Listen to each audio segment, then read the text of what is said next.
नमस्कार, मैं श्वेता आपका न्यूज 100 लाइव टीवी में स्वागत करती हूं। तो चलिए रुक करते हैं आज की प्रमुख खबर पर।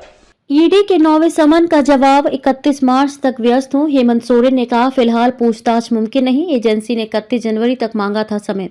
जमीन घोटाला मामले में ईडी के 9वें समन के जवाब में हेमंत सोरेन ने पूछताछ में शामिल होने पर असमर्थता जताई। 31 मार्च तक उनकी व्यस्तता और इस वजह से वे पूछताछ के लिए उपलब्ध नहीं हो पाएंगे। सूत्रों के अनुसार गुरुवार को ईडी को भेजी हुई चिट्ठी में विधानसभा के आगामी बजट सत्र सहित अन्य आवश्यक कार्यों में सीएम ने अपनी व्यस्तता का हवाला दिया है। फिलहाल पूछताछ के लिए समय देने में असमर्थता जताई है।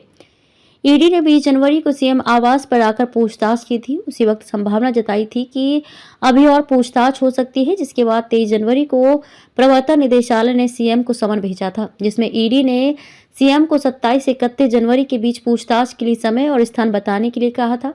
सीएम हेमंत सोरेन से 20 जनवरी को पूछताछ हो चुकी है। इस दिन ईडी के अधिकारियों ने उनसे 7.5 घंटे पूछताछ की थी। पूछताछ के बाद कार्यकर्ताओं को संबोधित करने के दौरान सीएम हेमंत सोरेन ने ये कहा था कि मैंने सभी सवालों के जवाब दिए हैं। आगे भी अगर ईडी पूछताछ करना चाहती है तो वे जवाब देने को तैयार हैं। 20 जनवरी को हुई पूछताछ के दौरान उनसे उनकी आमदनी के स्रोत के अतिरिक्त आयकर रिटर्न में दिए गए ब्यौरे से संबंधित सवाल किए थे। ये पूछताछ मुख्य तौर पर डीएवी बरियातू के पीछे स्थित 8.46 एकड़ जमीन से जुड़ी हुई थी। उक्त जमीन के अलावा दूसरे मामले से संबंधित सवाल भी पूछे गए थे। ईडी के अधिकारियों की ओर से तमाम सवालों पर सीएम के बयान दर्ज नहीं किए जा सके थे, इसलिए इस पूछताछ को अधूरा माना गया था। मुख्यमंत्री हेमंत सोरेन ने 20 जनवरी को हुई पूछताछ में किसी भी तरह के घोटाले में शामिल होने से इनकार किया था। उन्होंने कहा था कि मैंने कोई चोरी नहीं की है। कार्यकर्ताओं को संबोधित करते हुए भी सीएम ने कहा हमने उनके सभी सवालों के जवाब दिए हैं। आगे जो भी परीक्षा देनी पड़े उसके लिए हम तैयार हैं। हमने झारखंड लड़कर लिया है। हम झारखंड को उन भ्रष्टाचारियों के हाथ में कभी जाने नहीं देंगे।